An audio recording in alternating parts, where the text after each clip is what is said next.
Всем привет. Значит, приехал вот такой аппарат нам в гости с соседнего государства, Польша. Ну что, Volvo обычная, Xc60. Вот такая симпатичная. Здесь моментики. Оп, закрыто.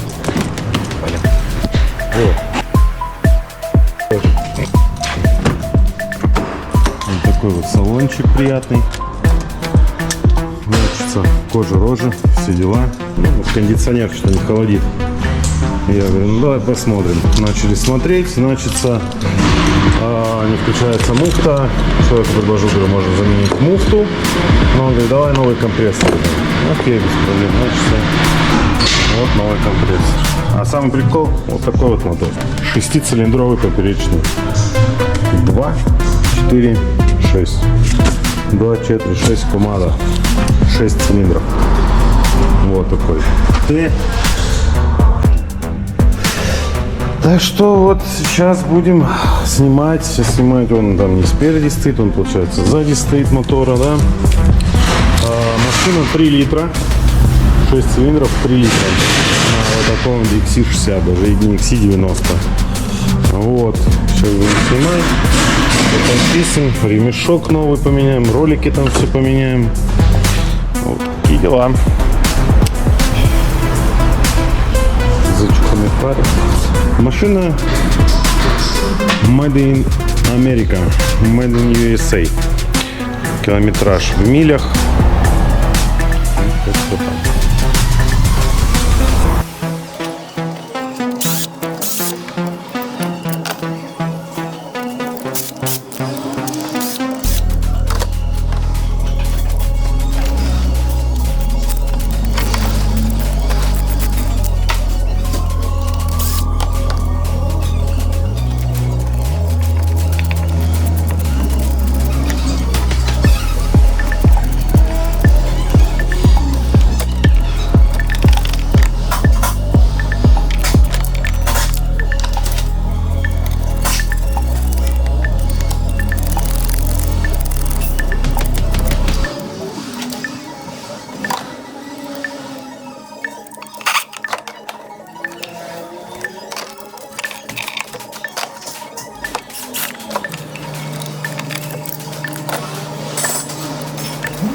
Ну что, прошло 15 минут. Поменен был ниппель. Компрессор работает. Все хорошо. Супер прохладно. Супер хорошо холодит. Все, что, шина готова. Сейчас будем отдавать клиенту. Прежде сделаем сейчас развал схождения. Вот, центрирование трапа. И как-то так. Всем привет.